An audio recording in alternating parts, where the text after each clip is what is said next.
एक समय था जब छुट्टियां मनाने के लिए लोग गोवा, शिमला, नैनीताल और कश्मीर घाटी जैसे जगहों को प्रेफर किया करते थे।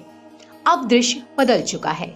आज अयोध्या नगरी और काशी लोगों के लिए एक प्रमुख आकर्षण का केंद्र बन रही है। जैसा कि हम सभी जानते हैं कि अयोध्या में 22 जनवरी 2024 को राम मंदिर का उद्घाटन होना है। ये वो दिन होगा जब रामलला टेंट से निकलकर गर्भगृह में विराजेंगे। ऐसे में अयोध्या पहुंचने वालों का तांता लगा हुआ है। देश भर के लाखों लोग अयोध्या पहुंचना चाह रहे हैं। वहीं कुछ ऐसा ही दृश्य वाराणसी, उज्जैन और मथुरा जैसे धार्मिक स्थलों का भी है, जहां बड़ी संख्या में श्रद्धालु पहुंच रहे हैं। देखा जाए तो इसके पीछे कई कारण हैं। इन तीर्थ स्थलों को या वहां इंफ्रास्ट्रक्चर डेवलप होने को पूर्व सरकारों ने कभी अपनी प्राथमिकता में नहीं रखा।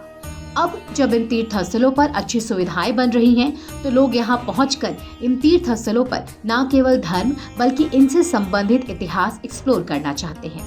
वर्तमान सरकार ने इन धार्मिक स्थलों पर श्रद्धालुओं के लिए सुविधाएं विकसित करने को न केवल प्राथमिकता दी है, बल्कि कहीं न कहीं एक स्थानीय अर्थव्यवस्था के विकास को भी प्राथमिकता दी है।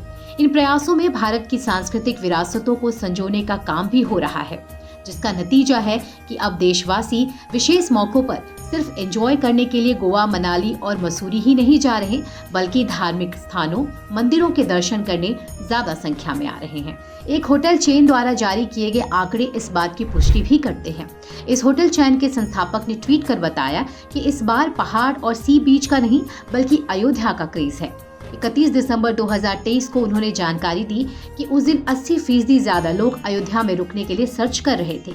ये अब तक की सबसे बड़ी उछाल में से एक है। उन्होंने ये भी बताया कि भारत के धार्मिक स्थल अब लोगों के सबसे पसंदीदा डेस्टिनेशन है। अपने ऐप के यूजर्स के आंकड़ों के आधार पर उन्होंने जानकारी दी कि गोवा और नैनीताल के मुकाबले अयोध्या रुकने वालों में सबसे ज्यादा उछाल देखी गई है। जहां अयोध्या के मामले में ये आंकड़ा 70% रहा, वहीं गोवा में 50% और नैनीताल में 60% की उछाल देखी गई। वहीं भोले बाबा की नगरी वाराणसी में 8 लाख दर्शनार्थी बाबा विश्वनाथ के दर्शन के लिए पहुंचे। ये किसी से छिपा नहीं है कि वाराणसी से सांसद बनते ही प्रधानमंत्री मोदी ने यहां विकास को प्राथमिकता दी, जिसके बाद काशी की तस्वीर बदल गई और बड़ी संख्या में लोग दर्शन के लिए पहुंचने लगे। मीडिया रिपोर्ट के मुताबिक 1 जनवरी 2024 को तड़के सुबह 4 बजे से ही श्रद्धालुओं के पहुंचने का सिलसिला शुरू हुआ और रात 11 बजे तक अनवरत दर्शन चलता रहा।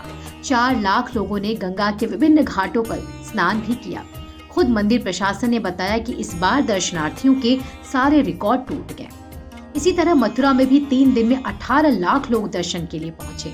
जाहिर तौर पर ये आंकड़ा आने वाले समय में और बढ़ेगा। वहीं इससे न सिर्फ रोजगार के नए अवसर पैदा हो रहे हैं, बल्कि एक स्थानीय अर्थव्यवस्था का विकास हो रहा है, जिसका असर स्थानीय लोगों के जीवन में महत्वपूर्ण रहेगा।